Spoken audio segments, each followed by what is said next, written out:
नमस्कार, उत्तराखंड 360 न्यूज़ में आपका स्वागत है। मोहम्मदन मोहन सती।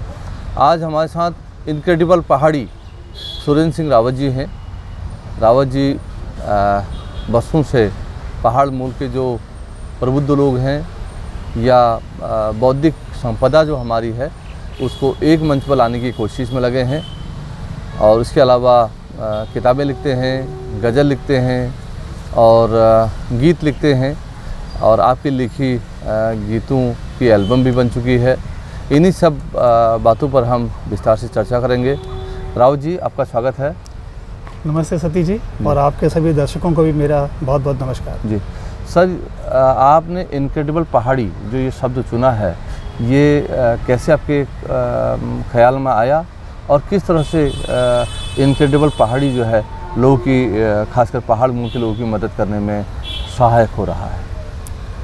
आपने बहुत अच्छा प्रश्न किया है मुझे सती साहब। मैं आंसर देने से पहले सबसे पहले आपका मैं धन्यवाद करना चाहूँगा कि आपने मुझे अपने इस विशेष कार्यक्रम में आपने आमंत्रित किया। इनक्रेडिबल पहाड़ी का जब मुझे ये ख्याल आया, ये तब मुझे ख्याल आया जब मेरे को लगा, और मैं ये अपने कई जगह में बोलता भी हूँ, कि आलू और पहाड़ी वो दुनिया के किसी भी हिस्से में मिल जाता है और दुनिया के किसी भी हिस्से में हमारे पहाड़ियों का दखल है। किसी भी क्षेत्र में देख लीजिए आप, हमारे पहाड़ियों का पूरा दखल है। तो मुझे लगा कि पहाड़ियों को अगर इनक्रेडिबल कहा जाए तो इसमें कोई अतिशयोक्ति नहीं होगी। तो इस वजह से मेरा ख्याल आया कि मैं इसको इनक्रेडिबल पहाड़ी के नाम से इसको शुरू करूं और इसमें और इन अपनी कम्युनिटी को सशक्त करने के लिए मैं एक ऐसा समाज बनाऊं, ऐसा एक कम्युनिटी बनाऊं जिसमें हमारी कम्युनिटी सेल्फ डिपेंडेंट हो और हम एक दूसरे की हेल्प कर सकें। फॉर एग्जांपल, मान लीजिए मैं दिल्ली में बैठा, मैं नोएडा का निवासी हूं, मैं अगर नोएडा में हूं, दिल्ली में हूं और मुझे अगर किसी डॉक्टर की ज़रूरत पड़ती है तो वहाँ नोएडा में, दिल्ली में हज़ारों डॉक्टर्स हैं। लेकिन अगर मैं किसी अपने पहाड़ के डॉक्टर के पास जाऊँ और उनसे कंसल्ट करूँ तो मेरे दो पर्पज़ हल होते हैं। एक तो मैं किसी पहाड़ी के साथ कनेक्शन में रहता हूँ, उनके टच में रहता हूँ। दूसरा, जो मेरे पहाड़ी यहाँ पर प्रोफेशनली अपनी सेवाएं दे रहे हैं तो उनको उनकी सेवाएं लेने का भी मुझे एक अवसर मिलता है। ऐसे ही इसको आप बढ़ा सकते हैं, लॉयर्स देख सकते हैं आप, और हमारे पहाड़ी प्रोफेसर्स देख सकते हैं आप, हमारे पहाड़ी आर्किटेक्ट देख सकते हैं। तो मेरा अब पहाड़ी कलाकार देखते हैं। आज मुझे एक समय था जब लोग अपनी शादियों में यहाँ के बैंड वगैरह लाया करते थे, देसी बैंड लाया करते थे, पंजाबी डांस कराया करते थे।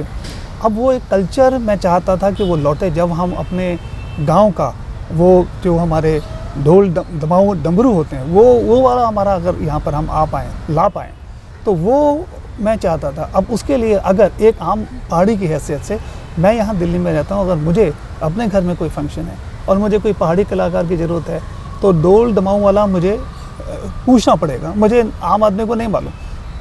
तो अगर मैं ऐसी एक कोई संस्था बना सकूं जिसमें इनक्रेडिबल पहाड़ी के नाते वो सारे लोगों का डेटा मैं एकत्रित कर सकूं, तो वो एक मैं समझता हूं कि समाज के लिए और हमारे प्रोफेशन जो पहाड़ी लोग हैं उनके लिए मेरा छोटा सा इसमें हेल्प होगी। सर, आपकी जो ये संस्था है, इससे कितने लोग अब तक जुड़ चुके होंगे? ये संस्था मेरी 2 साल पुरानी संस्था है जी। और इस संस्था को मैंने मेंबरशिप इनका शुरू किया था, जिसमें मेंबरशिप में ये था कि डॉक्टर्स लोग आएँ, चार्टर्ड अकाउंटेंट्स आएँ।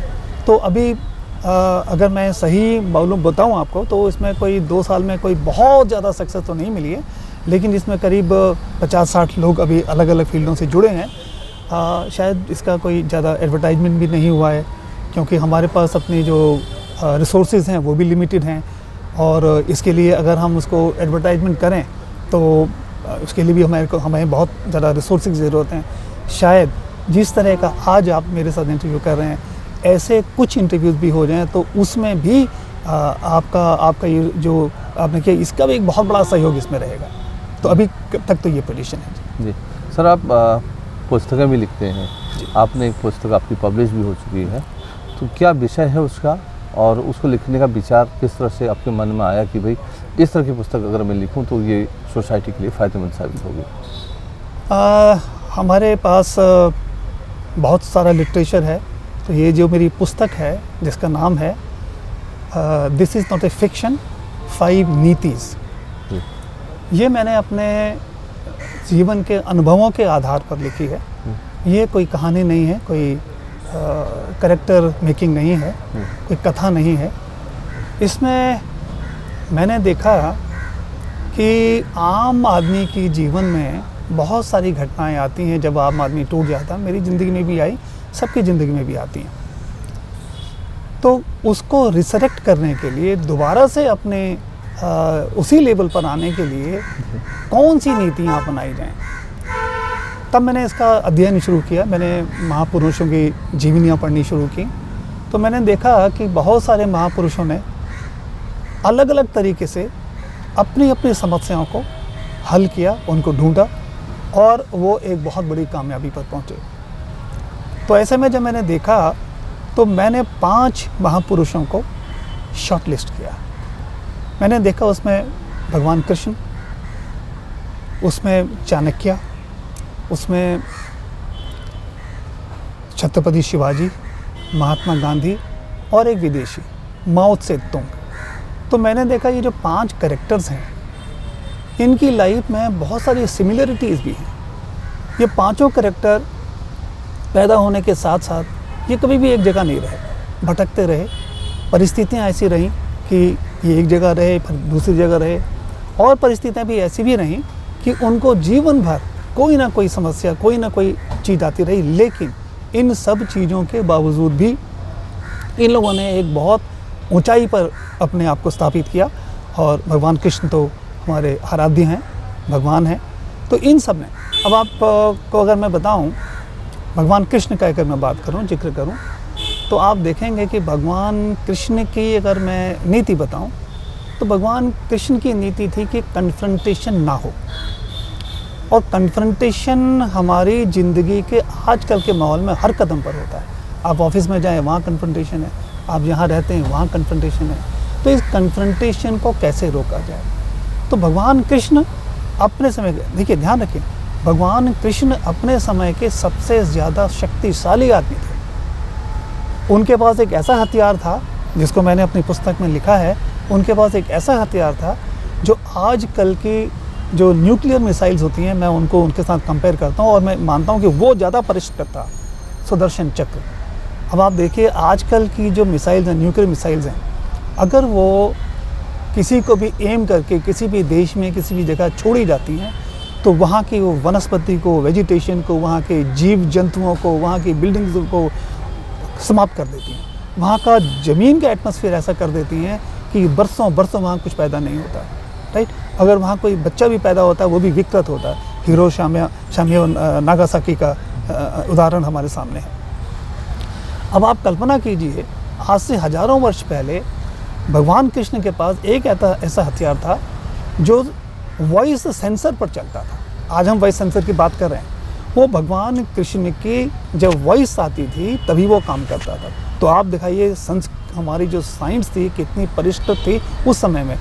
और वो जो हथियार था वो जिसको मारने के लिए, जिसको एम करने के लिए छोड़ा जाता था, वो उसी को एम करता था और उसको मार के कैसी भी परिस्थिति में वापस लौट के उनके पास आ जाता था। अब आप अंदाज़ा लगाइए कि आज की मिसाइल जो सब कुछ नष्ट कर देती है, और उस वक्त का वो परिष्कृत हथियार जो कुछ भी नष्ट नहीं करता था, वनस्पति नष्ट नहीं करता था, वो वहाँ का वातावरण नष्ट नहीं करता था, बिल्डिंग्स नष्ट नहीं करता था, सिर्फ दुश्मन को मारता था, तो वो बाकी की सारी चीज़ें आपके काम आती थी, राइट। इतना बड़ा हथियार होते हुए भी भगवान श्री कृष्ण को रणछोड़दास कहा जाता था, क्योंकि वो रण छोड़ के चले जाते थे। रण छोड़ के इसलिए नहीं कि वो डरपोक थे, रण छोड़ के इसलिए क्योंकि वो कन्फ्रंटेशन कभी भी नहीं करना चाहते। मेरी इस पुस्तक में मैंने साफ साफ लिखा है कितने लोगों को, कितने राक्षसों का और कितने बुरी आत्माओं का उन्होंने वध किया और उनको समाप्त किया, लेकिन किसी एक पर भी भगवान कृष्ण ने कभी अटैक नहीं किया। जब भी किसी ने उनके ऊपर अटैक किया तो तब वो बचते रहे, और जब उनके ऊपर निरानिरी, जिसको हम अपने पहाड़ी में बोलते हैं, वो आ गई, तभी उन्होंने उसका वध किया। तो ये एक भगवान कृष्ण की नीति है। आपकी पुस्तक को मैं थोड़ा समझ पा रहा हूँ कि रियलिटी की तरफ जी जी वो आपने लिखा है कि उसी तरफ बढ़ना चाहिए। आप कवि सम्मेलन भी कराते हैं, जी। तो क्या आप कविताएं भी लिखते हैं? मैं कविताएं भी लिखता हूँ, मैंने काफ़ी गज़लें भी लिखी हैं, दोहे भी लिखे हैं। जी। और मैं आपको बता दूं, मैं थोड़ा सा लेट जी। लाइफ में अपनी लिटरेचर की यात्रा और इसकी साहित्यिक यात्रा शुरू की है। जी। मैं अभी करीब 3-4-5 साल पहले ही मैंने ये अपना यात्रा शुरू की है। इसमें मुझे काफ़ी लोगों का बड़ा सहयोग मिला। एक हमारे सीनियर हैं, हम उनको गुरुजी बोलते हैं, जी। हेमपंत जी, तो उनका हमारे को बड़ा आशीर्वाद मिला, बड़ा डायरेक्शन मिली। मेरी जो पुस्तक है, उस पुस्तक में डॉक्टर हरिसुमन बिष्ट जी हैं, भीष्म कुकृति जी हैं। जब मैंने इनको अपना ये स्क्रिप्ट बताई और अपना टेक्स्ट मैंने भेजा, तो उन्होंने मुझे बड़ा इनकरेज किया। तो वो बुक भी जो मैंने लिखी था, वो भी, उसका भी मुझे काफ़ी फ़ायदा मिला, तो इन्होंने मेरे को इसका फ़ायदा किया। तो अब मैंने देखा कि मैं अभी मेरा अपने परिवार को मैं सेटल भगवान की कृपा से हो चुका है, तो अब मेरे पास उतना वक्त है। हालांकि मैं अभी जॉब करता हूँ, तो जॉब करने के बाद जो मेरे पास वक्त बचता है छुट्टी वाले दिन या शाम को घर आते वक्त और घर आने के बाद, तो उस वक्त को मैं अब बेटर यूटिलाइजेशन करना चाहता हूँ। मेरी एक एक्चुअली आस्था भी है कि अगर आपके पास ज़िंदगी में कोई भी एक शौक़ रहे, चाहे वो गाने का शौक़ रहे, चाहे वो बजाने का शौक़ रहे, चाहे लिखने का शौक़ रहे, तो आप कभी अकेला नहीं फील करते। तो उस भावना को रहते हुए मैंने अपने आप को इस चीज़ में इन्वॉल्व किया। और अभी जैसे मेरी एक पुस्तक आ गई, कुछ और पुस्तकें भी मेरी आने वाली हैं, रावत उवाच के नाम से, रावत दोहा के नाम से। एक मैं संपूर्ण उत्तराखंड के ऊपर मैंने एक दोहों के रूप में मैं उस पुस्तक को लिख रहा हूँ, वो भी मेरी काफ़ी अभी एडवांस स्टेज में है। इसके अलावा मैं इंग्लिश मीडियम में मैंने इसमें लिखा है, और इंग्लिश में एक मैं और पुस्तक लिख रहा हूँ, तो वो टेस्ट के ऊपर है, तो उसको भी अभी मेरे ख्याल से अगले सर आप गीत भी लिखते हैं, और आपकी एक एल्बम भी आ चुकी है। जी जी जी जी। वो एल्बम मैंने बनाई थी, मैंने पहाड़ी में वो एल्बम बनाई है। और पहाड़ी में अगर आप कहेंगे तो मेरे पास उसकी रिकॉर्डिंग है, तो मैं वो रिकॉर्डिंग भी अगर आप कहें तो मैं भी आपको सुना भी सकता हूँ, और रिकॉर्डिंग को। और नहीं, आप गा सकते हो उसको? गा भी सकता हूँ जी, आप गा के लेकिन सुनाइए गा के मेरा सुर कोई बात नहीं, सुर की बात नहीं, आप गा के सुनाइए, क्योंकि रिकॉर्डिंग तो हम वैसे भी सुन सकते हैं। जी जी जी जी। मैं आपको सुनाता हूँ जो थोड़ा बहुत भी मुझे याद है। मेरे दगड़ी आओ रे, मेरे पहाड़ आओ रे, मेरे दगड़ी आओ रे, मेरे पहाड़ आओ रे, ठंडी ठंडी ठंडी ठंडी हवा देखो, ठंडा पानी पियो रे, ठंडी ठंडी। अभी मैं थोड़ा सा उसमें वो हो गया हूँ, तो वो मैं आपको रिकॉर्डिंग भेजूंगा उसकी। तो बहुत अच्छा लगा मुझे। हाँ जी, हाँ जी। तो उसमें पूरे वो है, उसमें एक तरह से एक गांव में जो यहाँ लोग हैं उनको मैंने आमंत्रित किया है कि आप आइए और गांव में उसको आनंद लीजिएगा, आनंद लीजिए, गाँव का आनंद लीजिए। जिसमें रानी खेत की मैंने बाल मिठाई का भी जिक्र किया है, अल्मोड़े की बाल मिठाई का भी जिक्र किया है, रानी खेत की हमने जो बर्फ़ी वाली जो मिठाई होती है, सिंगोड़ी जो होती है, उसका भी जिक्र किया है, और मंडवे की रोटी का भी जिक्र किया है। तो मैंने ये बताया कि वहाँ आओ, तो वहाँ आके फिर आपको क्या क्या मिलेगा। रावत जी, बहुत अच्छी बात आपसे हुई, बड़ा अच्छा लगा, और आगे भी आपकी जब किताब पब्लिश होगी आगे चर्चा करेंगे। Thank you. धन्यवाद। थैंक यू जी, धन्यवाद जी।